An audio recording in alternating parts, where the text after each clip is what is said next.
Terence Hill, de son vrai nom Mario Girotti, est une icône incontestée du cinéma mondial, dont la carrière s'étend sur plus de 7 décennies, captivant des générations entières avec son charisme décontracté, son sourire malicieux et ses performances inoubliables.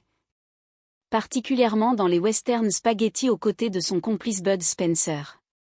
Né à Venise le 29 mars 1939, ce fils d'un chimiste italien, Girolamo Girotti, et d'une Allemande de Dresde, Hildegard Thieme, a vu son destin marqué dès l'enfance par les tourments de la Seconde Guerre mondiale, avant de conquérir les écrans du globe avec un mélange unique d'action comique, de bagarres chorégraphiées et de rôles héroïques.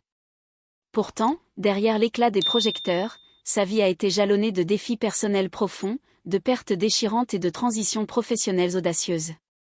Aujourd'hui, à l'aube de ses 86 ans, Terence Hill incarne non seulement un symbole de divertissement intemporel, mais aussi une figure de résilience, ayant su naviguer entre les genres cinématographiques, les continents et les épreuves de l'existence.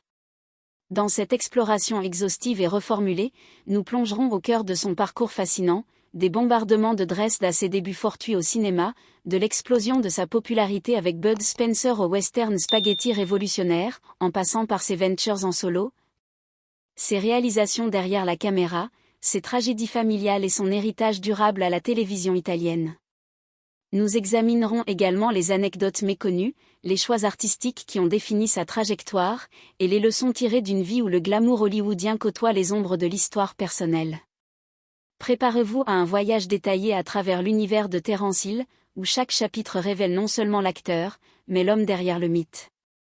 L'enfance de Mario Girotti, futur Terence Hill, fut loin de l'insouciance typique d'un enfant italien des années 1940.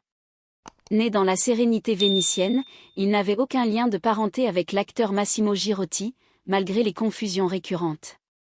Deuxième d'une fratrie de 3 avec ses frères Odoardo et Pier Francesco, qui eurent eux aussi de brèves incursions au cinéma durant leur jeunesse, Mario grandit dans un foyer intellectuel et multinational. Son père, chimiste chez Schering, imposa à la famille un déménagement en 1943 vers Lommatzsch, en Saxe, près de Dresde, chez les grands-parents maternels allemands. À seulement 4 ans, le petit Mario se retrouva au cœur des tourments de la guerre. Les bombardements alliés sur Dresde en février 1945, l'un des épisodes les plus destructeurs du conflit, laissèrent une empreinte indélébile sur son psychisme. Tout était rouge, comme un enfer incandescent, confia-t-il des décennies plus tard dans une interview à l'Osservatore Romano. Une bombe ne blesse pas seulement le corps, elle marque l'âme d'un enfant pour la vie. Ces nuits de terreur provoquèrent chez lui des cauchemars récurrents jusqu'à ses 30 ans, un trauma qu'il surmonta progressivement grâce à une discipline intérieure forgée par le sport et l'art. En 1945, la famille regagna l'Italie, s'installant à Amelia, ville natale du père, épargnée par les destructions massives. Ce retour aux racines italiennes marqua le début d'une reconstruction personnelle pour Mario, qui, dès l'âge de 11 ans, fit ses premiers pas au cinéma sous la direction de Luchino Visconti dans Vacances con il gangster, 1951, un rôle mineur qui planta les graines d'une passion naissante. Les débuts cinématographiques de Mario Girotti furent presque accidentels, guidés par le hasard et les opportunités familiales. À la fin des années 1950, une amie de sa mère repéra une annonce pour des rôles enfantins dans un journal. Repéré par Dino Risi lors d'une compétition de natation sport dans lequel il excellait déjà, Girotti décrocha un petit rôle dans Vacances con il gangster, où il aidait un bandit en fuite. Cette entrée fortuite dans l'industrie du cinéma devint une habitude, pour financer ses études au lycée classique puis à la faculté de lettres et philosophie de l'Université de Rome, il enchaîna les apparitions secondaires. Parmi ses premiers films notables, Division Folgore, 1954, aux côtés de réalisateurs comme Mauro Bolognini, Cito Maselli et Gio Pontecorvo. Son premier succès commercial arriva en 1956 avec Guaglione, suivi de Lazzarella, 1957, où il tint le rôle principal masculin face à Alessandra Panaro. En 1959, il incarna Bruno, un sauveteur comique dans Ce Rasella de Raphaël Matarazzo, aux côtés de Claudia Mori. L'année 1960 le vit dans Un soldato e mezzo de Steno, et 1961 dans The Wonder of Aladdin de Mario Bava et Henri Levin, où il côtoya Vittorio De Sica en Génie de la lampe. Ses rôles, souvent stéréotypés autour de l'adolescent charmant et athlétique, le cantonnaient à un type précis, mais Girotti, déterminé à briser ce moule, abandonna ses études après 3 ans pour se consacrer pleinement au métier. Pour vaincre sa timidité naturelle, il s'inscrivit même à l'Actores Studio. Le tournant décisif survint en 1963 avec Il Gattopardo de Luchino Visconti, où il joua le comte Cavriaghi, un partisan de Garibaldi. Travaillant aux côtés d'Alain Delon, Burt Lancaster et Claudia Cardinal, Girotti fut impressionné par le perfectionnisme de Visconti, même pour Mon petit rôle, 5 essayages de costumes pour la teinte exacte du rouge des chemises garibaldiennes, fabriquées maison avec des variations naturelles. Visconti supervisait tout. Ce film, chef-d'œuvre du cinéma italien, lui conféra une légitimité artistique et le convainquit de persévérer. En 1964, lassé d'être catalogué comme l'éternel adolescent des comédies romantiques italiennes, Mario Girotti s'exila en Allemagne de l'Ouest pour 3 ans. Là, il explora divers genres, western, drame, films d'espionnage. Il devint un pionnier des westerns européens, inspiré non par les Italiens mais par les Allemands et l'auteur Karl mais l'équivalent germanique d'Emilio Salgari.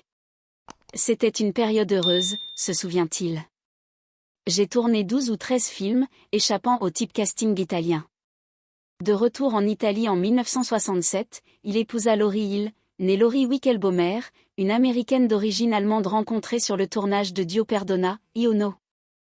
En 1967, sur ce même plateau, il croisa Carlo Pedersoli, alias Bud Spencer, forgeant un partenariat légendaire.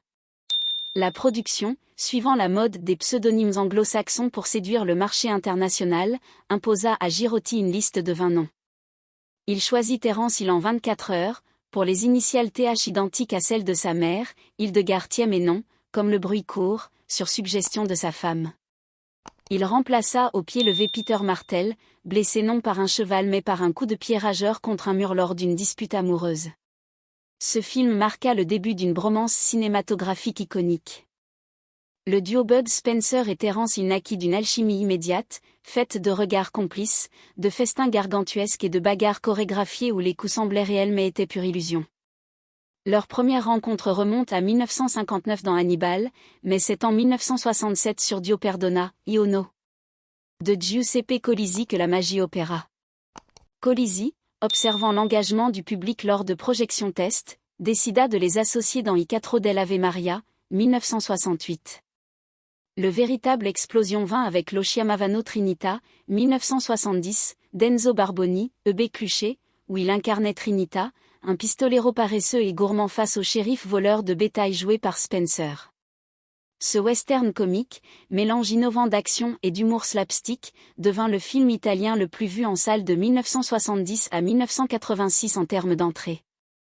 La scène mythique des haricots ? Il jeûna 24 heures, parfois 36 selon les versions, pour la rendre authentique, filmée en une prise. On l'appelle Trinita et sa suite Continuavano a chiamarlo Trinita, 1971, propulsèrent le duo au sommet. Initialement, Franco Nero était pressenti pour Trinita, mais son engagement américain libéra le rôle pour Hill. Ensemble, ils tournèrent 18 films, dont 16 en duo principal, exceptions comme Hannibal, scènes séparées, où il corsaro Nero, Spencer en méchant secondaire. Emblématique, les gifles pratiquées par Hill sur un pilier chez lui, aux grandes dames de sa femme, les cartes truquées par le magicien Tony Binarelli, ou les poursuites en buggy dans Altrimantis et Arabiamo. En 1974, record au box-office avec La Beau d'Oliver Ognon.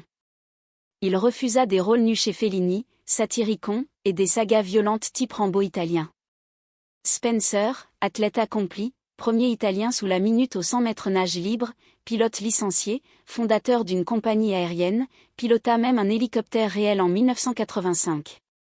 Il, nageur émérite, boxeur et gymnaste, opta pour un végétarisme ascétique contrastant avec les festins de Spencer. Dans les années 1970, il brilla en solo, Il mio nome è Nessuno, 1973, avec Henry Fonda, produit par Sergio Leone, musique d'Ennio Morricone, un hommage crépusculaire au western, 5e au box-office malgré le déclin du genre. Leone, lassé des westerns, y conclut l'ère. Il coécrivit scénario et musique pour Don, Botte Bersaglieri, 1975, et du Superpiedi Casi Piatti, 1976, et au Sto Congli Hippopotami, 1979. Polyvalent, il joua l'avocat dans Il Vero o il Falso, 1972, produisit le SF Org, 1979. Hollywood l'appela Marchordi, 1977, avec Gene Hackman et Catherine Deneuve, Monsieur Billion, 1977. Les années 1980 à 1990 virent le réalisateur, dont Camillo, 1983, modernisant Guareschi avec ses fils Ross et Jess en second rôle, cadre contemporain au Bamantou. Collaboration avec Spencer continua, Ci trova un amico trova un tesoro, 1981, Nati con la camicia, 1983, Double Trouble, 1984, Miami Supercop, 1985. Coproduction italo-américaine, Renegade, 1987, avec Ernest Borgnine. Dernier duo, Botte di Natale, 1994, western après 23 ans, écrit par Jess Hill, tourné en Italie, Allemagne, US à succès mitigé, fin du partenariat. Les années 1990 furent sombres, dépression après la mort de son fils adoptif Ross, 16 ans, en 1990 dans un accident à Stockbridge, Massachusetts. Ross avait joué dans Don Camillo et Renegade. Il, créditant Foi et Travail, réalisa Lucky Luke, 1991, pour TV. En 1999, Time classa Spencer premier, il deuxième acteur italien célèbre post La Vita e Bella. Fin de carrière, Un Passo dal Cielo, 2011, comme Pietro, garde forestier en Alta Pustoria, quitta après saison 3. Succès TV avec Don Matteo, 2000 à 2022, prêtre détective record 9,677 millions en 2016. Retour cinéma, Il mio nome è Thomas, 2018, écrit et réalisé. Adieu à Don Matteo après 259 épisodes 13 saisons en 2022. Documentaire Era Trinita, 2023. Vie privée, marié à Laurie depuis 1967, fils Jess, 1969, adoptif Ross, 1973 à 1990. Installé en Ombrie post-USA. Sportif, natation, boxe, gymnastique, fan Roma, ex-Lazio, apolitique mais soutien démocrate US, Biden 2020. Végétarien, ascétique. Post-Spencer, décédé 2016, avec Bud, jamais une dispute. Nous nous reverrons. Anecdote, kidnappé par fan suédoise en 1975, il pilota avion en film, collectionne moto, refuse violence gratuite.